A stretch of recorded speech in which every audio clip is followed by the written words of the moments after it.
I'd like to read you a story. It's by Katie Taylor, and it's illustrated by Amanda Andlee Poland, and it's called Hill. There was a hill, and it was very old.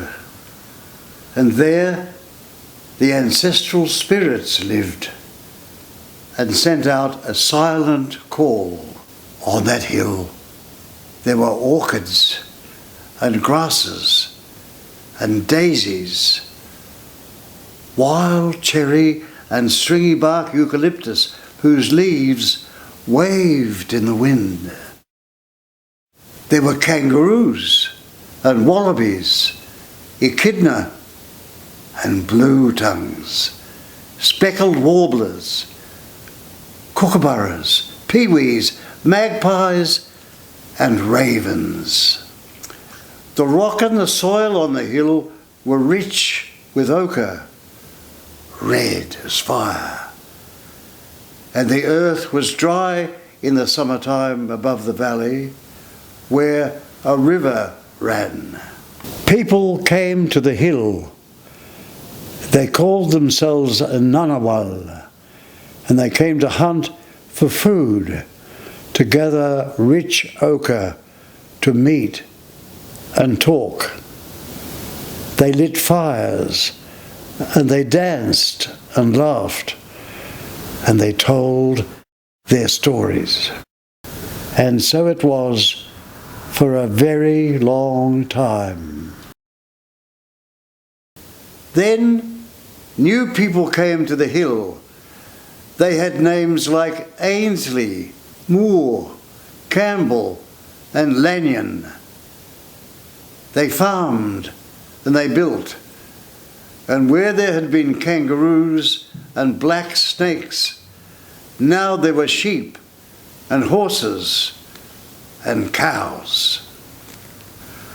After that, there were no more corroborees on the hill, only cows and sheep and silence where the old songs had been.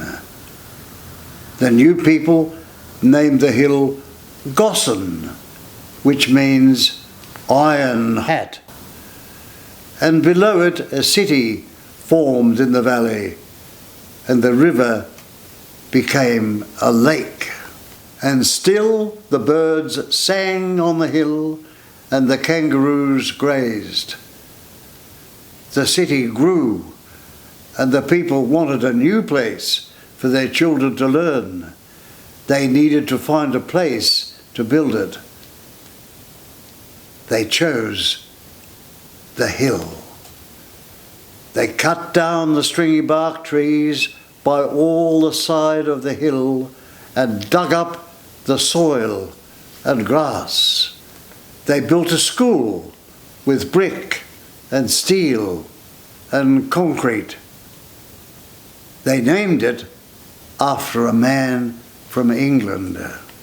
Now the kangaroos came down from the hill to graze on the ovals early in the morning. Ravens and magpies perched and scavenged in the quads. Snakes lurked in the shrubberies where fairy wrens fluttered and hopped. And the children climbed the hill where there was a rocky cairn and felt the wind on their faces and looked down on the valley and the lake below. And all about there was silence. And the spirits remembered the old songs and wove them into the wind.